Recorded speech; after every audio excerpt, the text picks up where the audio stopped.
Entonces, bueno, la segunda parte sería, ahora sí, definir nuestro estado deseado. Y a mí aquí yo puse 3 preguntas. Qué bueno que sería, ¿qué planes, qué programas o mecanismos deben existir o deberían existir desde su punto de vista o desde su lado de expertise para una correcta respuesta a la ciudad? Bien, como bien decía Alma, la doctora Alma, hay muchísimos planes y programas y eso está increíble, pero desde su lado de expertise, ¿cuál sería uno que a lo mejor no está en este momento o que se tendría que mejorar? Eso me gustaría que me respondieran. Y por otro lado, pues también, ¿es la tecnología un factor que puede apoyar la respuesta de una ciudad ante el cambio climático? Sobre todo porque hablábamos de ciudades inteligentes. Decía muy bien la doctora Alma, hay que tener tecnología. Bueno, y sí es crucial. Yo en algunos artículos que he leído, principalmente porque hay muchos proyectos que se han realizado en comunidades y hay uno en particular que habla sobre la inteligencia de las comunidades y resulta que las comunidades no tienen tanta inteligencia en términos pues de tecnología, ¿no? Sino que la inteligencia se logra por la información y el conocimiento que poseen los ciudadanos o la comunidad. Y entonces ahí entran 2 vertientes, ¿no? Entonces por eso es mi pregunta, si la tecnología realmente dará una respuesta o es más importante la información. Y la siguiente sería, ¿cómo debería responder una ciudad a los fenómenos del cambio climático? Ya vimos algunos aspectos incluso, pero ¿cuál sería lo ideal? Estamos hablando del ideal, el estado que todos quisiéramos tener, ¿no? Que ay no, pues llueve y al otro día todo está súper bien, nada se inundó, pero bueno, tampoco hay sistemas perfectos, ¿no? Y pues todo este tema es dinámico y el cambio es lo que hace lo maravilloso en todo este mundo de la sociedad. Entonces esas son las preguntas que voy a detonar ahora y me gustaría que me respondieran. Adelante, Alma. Gracias. Sí. Preguntabas qué es más importante, la información o la tecnología. Pues para tener acceso a la información necesitas tecnología. Entonces van de la mano. Ahora, la tecnología también nos ayuda a comunicarnos, a hacerle difusión. Entonces, yo te diría, van de la mano. No puede ir una sin la otra, porque cómo nos comunicamos, cómo accedemos a la información, cómo la analizamos, requerimos de tecnología. Entonces, ese es mi comentario. Bien, ¿alguien más? A ver, paso de este lado. Gracias. Por favor. Sí, gracias. Bueno, creo que nada más me quedó pendiente señalar que en la ronda anterior, pues obviamente entre los programas ya habían comentado el programa de acción climática, ahorita pues acaba de entrar el tema en consulta pública del Plan General de Desarrollo, bueno, donde pues está inscrito, ¿no?, el tema de cambio climático, pero las herramientas técnicas tenemos desde la Secretaría, ya lo había comentado, el Atlas de Riesgos y el sistema de monitoreo, ¿no?, de alerta temprana, pero no es suficiente, ¿no? O sea, no son suficientes todas estas planes, herramientas, protocolos también de actuación de respuesta inmediata como el programa Tlaloque, ¿no?, para poder hacer frente a las inundaciones, etcétera. Entonces, respondiendo a la primera pregunta, creo que la experiencia de la Ciudad de México y, bueno, ciudades tan complejas como esta, no pueden seguir reaccionando de manera fragmentada ante la crisis climática. En este sentido, creemos que hay que abordar 3 dimensiones fundamentales: infraestructura, gobernanza y ciudadanía. En tema del plano de la infraestructura, debemos priorizar los sistemas híbridos que combinen las soluciones basadas en la naturaleza, de lo cual creo que es algo muy importante que estamos también impulsando. Esto implica reforzar, sí, los sistemas de drenaje profundo, la red de agua, pero también ampliar la red de humedales urbanos, por ejemplo, plazas de retención pluvial y corredores ecológicos. Claramente aquí necesitamos la articulación del sector privado, de la academia, de la sociedad civil organizada, es decir, no solamente el gobierno.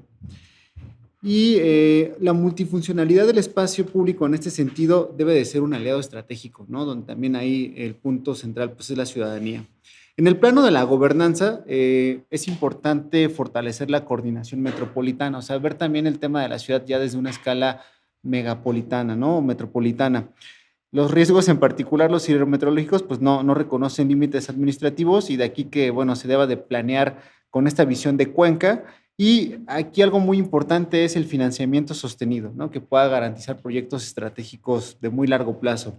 Y en el plano ciudadano, creo que más que hablar, hace rato señalaste el tema de la tecnología ciudadana, es la inteligencia ciudadana. Creo que hay que aprovechar esta parte para pasar de ver a la población no solamente como receptora de políticas públicas, ¿no? Sino como un actor corresponsable en el tema de poder transitar hacia ciudades inteligentes. En este sentido, la educación climática, la capacitación comunitaria y la organización vecinal, cosa que implementamos con el tema de las brigadas comunitarias, pues es una herramienta esencial para poder impulsar la adaptación al cambio climático.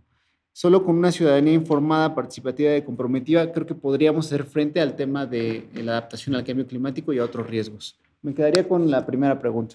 Gracias. Bueno, ya me lo dio, ¿verdad? Sí. No, está bien. Yo me quedo reflexionando en las preguntas detonadoras y como ciudadano, digo, en época de lluvias, antes de la época de lluvias, yo creo que debemos bombardear a la población. ¿Qué debo de hacer antes de la temporada de lluvias para que no viva yo una inundación, ¿no?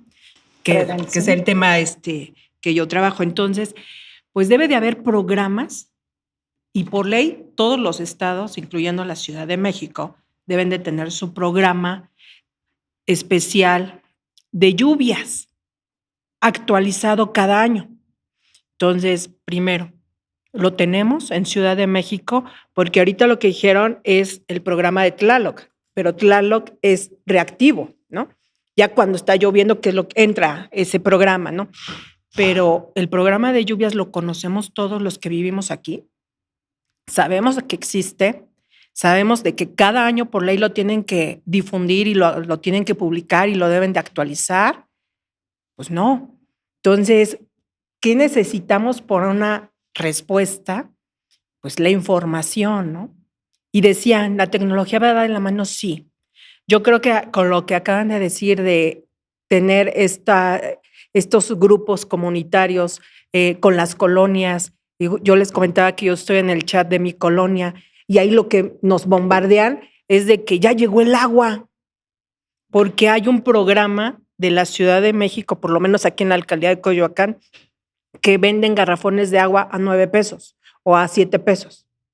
Y son garrafones de 20 litros. Y son filas donde la gente ya está formada desde temprano, pero luego les dicen, no, es que no se formen porque van las personas de la tercera edad, ¿no? Y pues ahorita hace frío o cuando hace calor se están exponiendo, ¿no? Entonces yo creo que sí tenemos que difundir esos programas que se hacen, ¿no? Y sobre todo antes de que ocurran, ¿no? Y también no es de que el antes, durante y el después, pero sí necesitamos conocer esos programas, ¿no? Y otra de las cosas que nos comentaban, las alertas tempranas. Sabemos que la Ciudad de México tiene un sistema de alerta temprana, pero siendo sinceros, todos los conocemos, todos sabemos qué hacer cuando es el morado, cuando es el rojo, cuando es todos los colores, porque tiene el color púrpura, ¿no? Que ahora se activó con la temporada de lluvias tan intensas que tuvimos. Y ahorita con frío, ayer se activó por el naranja y el rojo. Entonces, sabemos qué hacer. Digo, yo sé que podemos utilizar la tecnología y a eso me voy ahora. La calzada de Tlalpan, yo vivía muy cerca donde vivía la doctora Nayeli hace varios años. Entonces, justo sobre la calzada de Tlalpan hay unos grandes monitores, pantallas, ¿no? Que ahora son inteligentes, ¿no? Entonces, pues cuando estaba lloviendo, por ahí decía, pues va a llover tanto, salía el amiguito del Chapulín que nos dicen que es Olín o Jin, entonces diciendo que va a pasar. Pero pues tenemos que utilizar esas tecnologías para brindar mensajes, ¿no? Mensajes para que la gente, todos los que conducimos o los que vamos en el metro veamos esas pantallas y que digamos, ¿qué vamos a hacer? Porque un color no me está diciendo nada, ¿no? O me dice poco, ¿no? Entonces, no nada más es que yo cargue mi paraguas, mis botas o mi impermeable, ¿no? Sino necesitamos saber qué voy a hacer. Y, por ejemplo, toda la gente que viene del Estado de México a trabajar a la Ciudad de México, ¿no? Entonces, ¿ahí qué hacemos, no? Entonces, los que viven en el Estado de México, pues tienen su otro sistema de alerta, ¿no? Entonces, salen de su casa, pero ya ahí pero tienen que ver el otro sistema porque tienen que llegar a trabajar en otro sitio.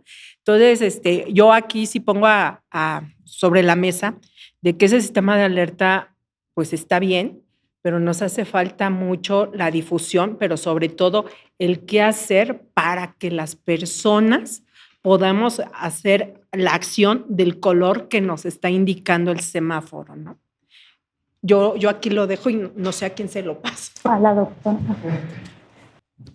Gracias. Bueno, primero, para contestar estas preguntas de tu estado deseado, yo quisiera decir que el estado deseado, por ejemplo, uno de tantos para una ciudad inteligente es cuando una ciudad se conoce a sí misma, ¿no? Y esto tiene mucho que ver con la transparencia en la información, y es cierto, si no tenemos tecnología no podemos obtener datos, pero necesariamente no por tener tecnología y datos también hay transparencia. En una de las preguntas que ya no respondimos todos, que fue justamente si la sociedad posee información suficiente, creo que justo lo que han dicho varios colegas es esta heterogeneidad en la información, en el conocimiento sobre, por ejemplo, cambio climático que tiene la población. Y ahí empieza ya un problema. Ni siquiera sabíamos que se llamaba Olin el muñequito, ¿no? Uh-huh.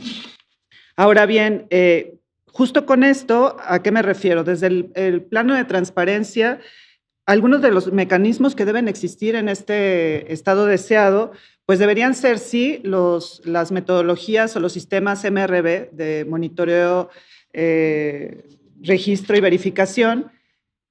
Y lo que sucede actualmente es, no hay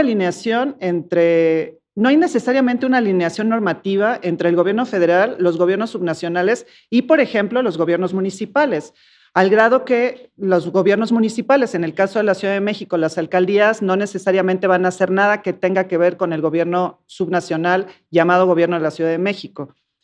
En este sentido, por ejemplo, si bien la Ciudad de México es una de las mejores ciudades en términos de captación de información de todos sus sistemas, es difícil que esta población con conocimientos heterogéneos tengan acceso a esta información. Entonces, a partir de ahí, la información o el conocimiento que tengamos todos sobre un sistema, pues va a ser totalmente aislado, ¿no? Por ejemplo, mencionaban los sistemas de captación de lluvia. El problema es, ¿vamos a mejorar como Ciudad de México teniendo cada uno en nuestra casa un sistema captador de lluvia? ¿O mejor sería que planeáramos un sistema de captación colectivo en donde se pudiesen realmente colectar cantidades suficientes de lluvia para la época de secas? Y eso no se me ha ocurrido a mí, eso lo dice ya el IMTA, ¿no? Por ejemplo. Pero los gobiernos subnacionales parece que no miran hacia IMTA, porque además son inversiones importantes de dinero las que se tienen que construir. Hablar, por ejemplo, de soluciones basadas en la naturaleza en la Ciudad de México es posible si estamos pensando en los jardines y parques, en toda esta infraestructura pública que no se está tomando en cuenta, ¿no? Entonces, está todo desligado, pero empieza con esta transparencia de los datos. El gobierno federal, a través de Semarnat, colecta datos de los gobiernos subnacionales. La Ciudad de México es una de las que más aporta. El problema es que la población en general, y no me refiero solamente a la población, digamos, esposos, sino academia, por ejemplo, no tiene acceso a esa información. Entonces, con esa falta de información no se puede hacer gran cosa, ¿no? Continúo pasando. Sí, iba la doctora. Gracias. ¿Quiere hacer primero? No, adelante. Bien, gracias. Sí, creo que estas tres preguntas que tenemos en esta sección están entretejidas. Y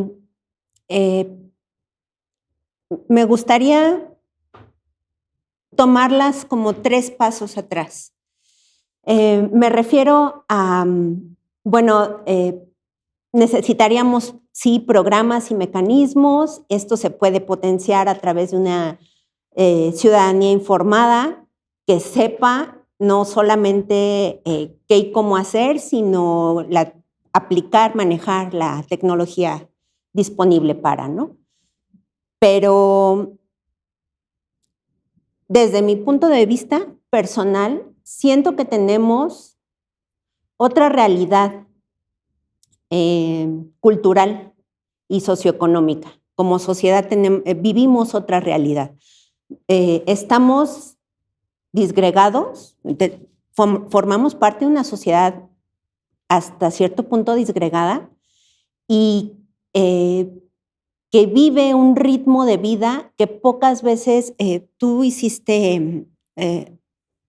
manifestaste que no nos gusta acceder a las alternativas de información y de formación que están disponibles.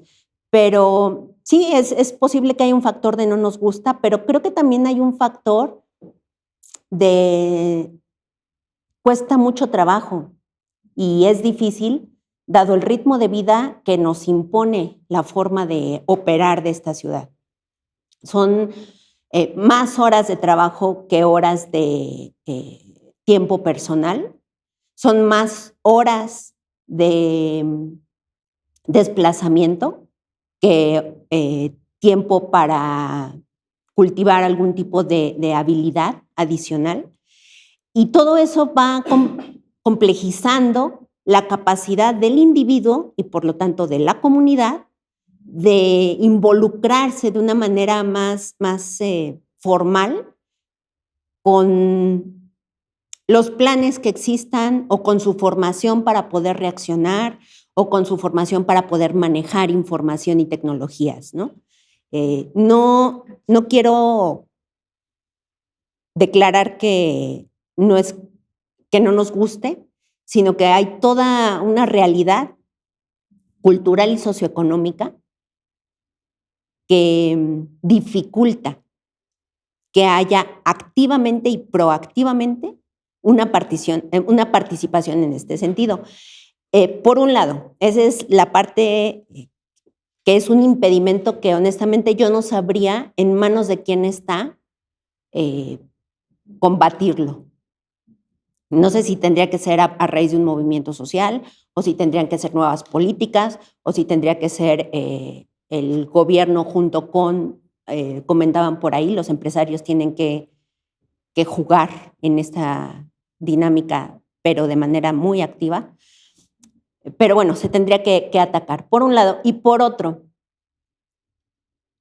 suponiendo que nos deshacemos de ese problema, en el que la situación nos impide o nos dificulta en gran medida poder participar, tenemos una segunda traba, que es la estrategia. Sí se necesitan planes, sí se necesitan programas, sí se necesita tecnología, pero atrás de esto, 3 pasos atrás, se necesita una estrategia de cómo se va a permear. Yo alcanzo a identificar que la estrategia es el bombardeo, pero también alcanzo a identificar que tenemos ya datos históricos para decir que el bombardeo no es del todo eficiente. Necesitamos una estrategia que vaya más inclinada hacia el compromiso, hacia comprometer.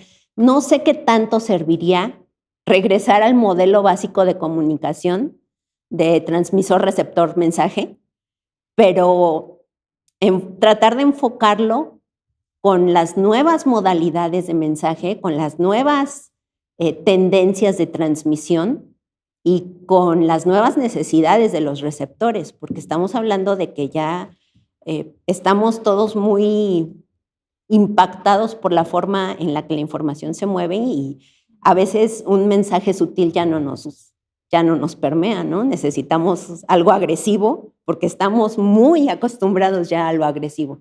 Entonces, sí, siento que hay estos 2 factores en el backstage. ¿Qué tanto existen las condiciones para que la población realmente pueda acercarse e involucrarse de manera comprometida, de manera personal? Y ¿qué tanto la estrategia para hacerles llegar o para hacernos llegar el mensaje, una vez que la condición de que si quiero puedo ir y tomar un curso porque mi trabajo me lo permite, porque el curso es accesible, porque etcétera, ¿qué tanto me va a llegar el mensaje por la estrategia que se está utilizando, ¿no?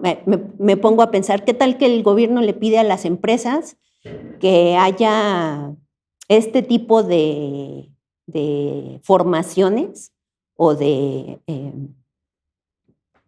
¿cómo se dice cuando te capacitas? De capacitaciones, pues no sé, de manera mensual, ¿no? Y que paulatinamente, no todos los empleados al mismo tiempo, paulatinamente los empleados vayan recibiendo la capacitación al respecto de, y es una situación que, pues, si tu empresa quiere operar aquí, pues tiene que cumplir esto, ¿no? Estrategias de permeabilidad de la información y también la construcción de un estado de bienestar que permita diversificar tus intereses y actividades y no sea nada más córrele al trabajo, trabaja todo el día, córrele a la casa, descansa y córrele al trabajo de nuevo, ¿no? Gracias, doctora. Mi participación. Bueno, creo que las dos son de suma importancia, la información y el uso de tecnologías. Yo me iría ahorita por el uso de tecnologías más, ahorita lo voy a explicar, pero la información, como lo mencionan, efectivamente la información del cambio climático simplemente en la sociedad, todavía existe esa duda de si existe o no existe. O sea, ya desde ahí ya partimos de que la información pues no es correcta, porque habrá quien diga, lo niega, el negacionista, y más si vemos que incluso gobiernos lo niegan, ¿no? O sea, y ahora o lo aceptaban y llega otro y dice, no, ahora lo niego, no existe, y se va para abajo todo el desarrollo, ¿no? Entonces ya desde ahí en la sociedad dicen, bueno, es algo que no sabemos si es cierto o no es cierto, o si está pasando o no está pasando, y por qué está pasando, porque pueden decir, pues es por el carbono, otros dirán, no es cierto, son ciclos de la Tierra que a lo mejor no conocían, etcétera, ¿no? Entonces desde ahí tenemos que partir de que pues tenemos que ser muy claros en la política de que sí existe el cambio climático y de tener una dirección de por qué se está generando este cambio climático y qué tanto estamos nosotros impactando, ¿no? Ese por un lado. La otra es la tecnología, y esas dos preguntas pues van de la mano. Yo a nivel personal y con mi conocimiento dentro del gobierno de la ciudad que he trabajado, sí hay planes y programas, mecanismos, incluso pues hay una ley ya. Son pocos los estados que no tienen una ley de cambio climático y de adaptación, que ahí es donde deberían de meter un poco de presión y decir, no, todos tienen que ser, y a lo mejor estandarizar una ley, ¿no? Más allá de la ley general, pues que todos vayan de acuerdo con todos los objetivos. Y sí hay muchos mecanismos que se han integrado, por ejemplo, hay cambios incluso a nivel reglamentar, ¿no? En construcciones donde dicen, bueno, ya una edificación ya tiene que tener una cisterna con captación de agua pluvial, ¿no? O sea, que ya estamos buscando a lo mejor esa mejora, ¿no? Evitar este gasto, ¿no? De energía, de líquidos.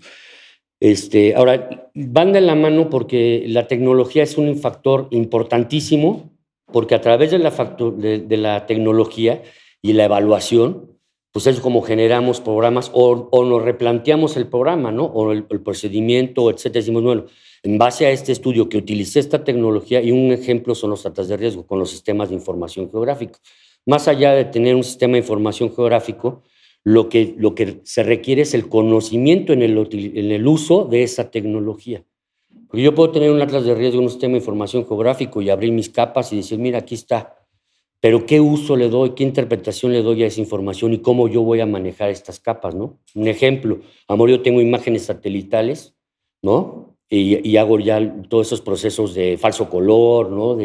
Para ver dónde están mis islas de calor. Y esa especialidad o esa persona no lo hay casi en las áreas, ¿no? Con ese conocimiento. Entonces, nada nos sirve una tecnología si no la sabemos o sacarle el valor, ¿no? Porque digo, una plataforma, todas las capas que tienen el datos abiertos en la Ciudad de México, pues ya tenemos un atlas completo. Cualquiera puede bajar y hacer su propio atlas, pero el que lo sabe usar y conoce esta tecnología, pues hace ese cruzamiento de bases de datos, ¿no? Y hace ese análisis, ¿no? Bueno, si no funcionan mis drenajes y yo tengo mi perfil continental, hacia dónde se va a ir el agua, etcétera, ¿no? ¿Cuáles son mis puntos vulnerables? Que eso es lo que mencionaba Almora Barca, de que nosotros en base a eso hacemos y hemos cambiado pues, condiciones, o sea, nos hemos estado preparando. Un ejemplo, las escalinatas estas piramidales de los accesos, ¿no? Que a mucha gente dice, ¿cuál es la lógica de sube y ahora baja, ¿no? pues esos son diques, a final de cuentas, se empezaron a hacer diques. ¿Por qué estamos poniendo techos en los accesos? Pues porque el metro no genera agua, no tiene agua, no hay agua potable, si acaso hay para un sanitario. El agua entra de afuera, del exterior. Cuando no funciona el drenaje exterior, pues se inunda y se va a lo más profundo. Y nuestros cárcamos pues, están calculados para una limpieza profunda, para un uso medido del agua, ¿no? Entonces, toda esa parte, yo creo que la tecnología es el factor pues, más importante y sobre todo que ahora viene la parte más interesante, la inteligencia artificial, ¿no? Donde ahí, pues, sí o sí vamos a tener que entrar con la tecnología. Y la verdad es que con un buen manejo creo que sí facilitaría mucho esta parte del cambio climático, ¿no? Un ejemplo en movilidad que se afecta a la movilidad, ¿no? Con esta parte de las lluvias, pues a lo mejor semáforos ya inteligentes, ¿no? Incluso en las mismas estaciones inteligentes donde digamos sensores que nos puedan decir, tenemos ahorita ya en plataforma 1,000 personas, haz un cierre automático de puertas hasta que pusemos a desahogar, ¿no? O tenemos sensores donde estemos midiendo qué volumen de autos tengo ya parados aquí y parados en la contraesquina y decir, no, pues cambio en automático el semáforo, ¿no? Entonces yo creo que van de la mano, pero la tecnología es un factor, pues aparte ya es inevitable, ¿no? Más bien es el conocimiento del manejo de esa tecnología. Gracias. Bueno, gracias. Yo quiero abonar a lo que ya comentaron los compañeros y me quiero enfocar en dos cosas muy puntuales. Una, el tema de la tecnología y la interoperabilidad en la gestión de los sistemas urbanos. Voy a dar un ejemplo muy concreto de esto. En Guadalajara tenemos el Instituto de Planeación Metropolitano de Guadalajara y cada municipio tiene además sus sistemas de información, tiene sus catastros, tiene sus atlas de riesgos y cada área de una cosa que ahí en Jalisco se llama gestión integral de la ciudad, además tiene sus propios sistemas, ¿no?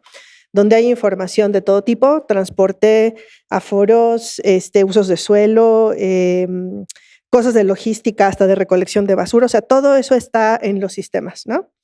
¿Cuál es el problema? Que cada uno de esos sistemas tiene tiene sus límites, digamos, su celo profesional que tú no quieres compartir con los otros y están programados en plataformas distintas. Entonces, tú estás, por ejemplo, en la frontera entre Guadalajara y Zapopan, que si la conocen, pues es como decir Naucalpan y Miguel Hidalgo, ¿no? Y simplemente no hay manera de tener un sistema compartido, programado, ¿no? Entonces, ahí hay muchos temas, mucha tela de dónde sacar, que tiene un correlato aquí directo en la Ciudad de México.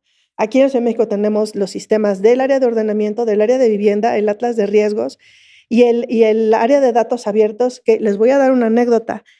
Tengo compañeros que le llaman el basurero de datos, porque simplemente van y se avientan bases de datos que no tienen relación con nada, que no se pueden georreferenciar, que se pueden hacer medio algún cálculo a lo mejor en algún software, pero que no se pueden usar para planear, para programar, para proyectar, para hacer escenarios. Entonces, creo que una de las preguntas clave, sobre todo en una tesis como la tuya, es cómo generar la interoperabilidad con tecnología que pueda ser interoperable, pero también con un tema de escala.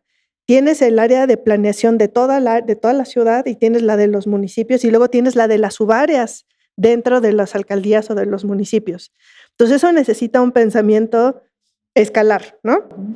Y necesita acuerdos políticos también, porque si no nos ponemos de acuerdo y si no hay un acuerdo de que se tienen que compartir bases de datos y de que se tiene que programar de manera conjunta y de que tiene que haber una integración de los sistemas, eso no va a funcionar. Entonces eso es parte de la inteligencia, ¿no?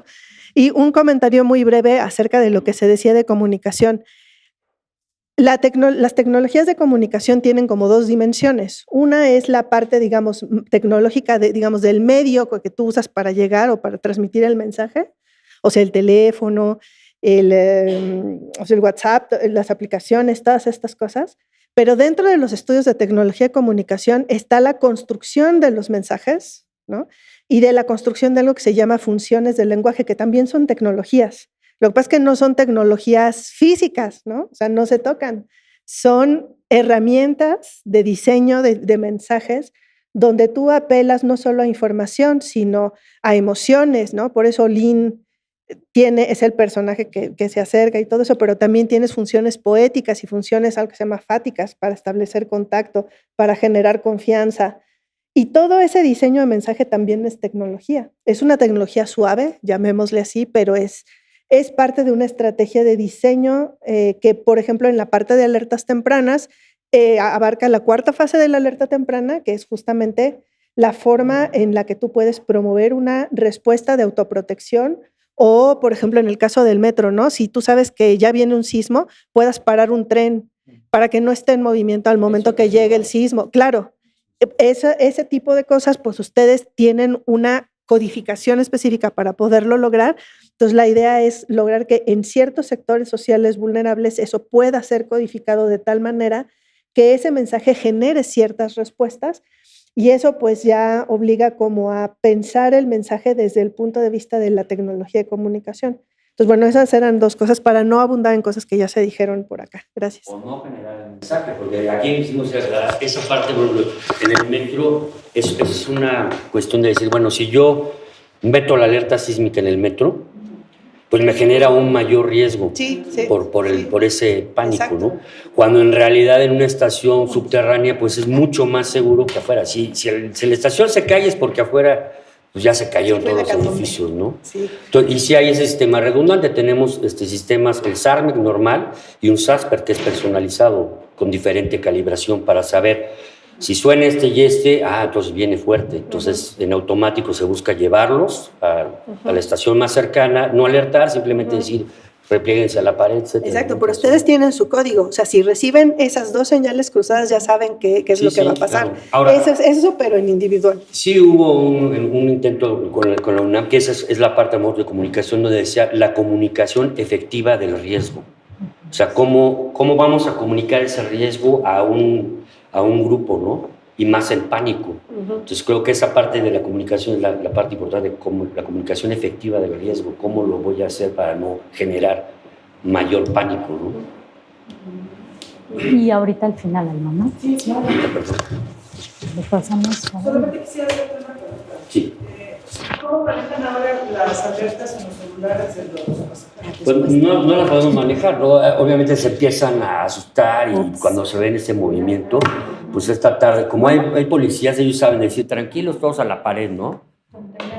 Contenerlo, porque incluso sí, hubo una discusión álgida ahí de, bueno, ¿sí metemos el sistema de alertamiento o no lo metemos? Digo, nosotros en nuestros edificios sí lo tenemos, ¿no? Pero en las estaciones, y incluso lo platicamos con Protección Civil, nos decían, bueno, ahí es una decisión un poco de ustedes, del metro, porque en realidad pues sí genera, el riesgo mayor en el metro es socioorganizativo, el movimiento de masas. Entonces generar eso, y cuando pusieron en algún tiempo la alerta de Amber, que sonaba en la tele, la gente se empezaba a asustar, entonces decíamos, no, pues metemos la alerta sísmica aquí y va a ser allá afuera el caos, ¿no? Es un sobreviviente. Sí, sobreviviente. Sí, cuando llegan esas, lo que se busca es que en la misma estación a nivel local, tranquilos, a la pared, no, y vamos a esperar. Que generalmente no se siente. No, ya se siente abajo. No. Miren, yo estoy convencido del problema del cambio climático. La mayoría de los países del mundo están convencidos. Están tomando decisiones y compromisos en todo lo que se refiere a los recortes a emisiones de gases de efecto invernadero. Los científicos del mundo coinciden, algunos locos no coinciden con lo del cambio climático, pero yo estoy totalmente convencido. El año pasado fue la cumbre de las agencias espaciales del mundo en Brasil, y el lema fue cambio climático. Y relacionado con las preguntas,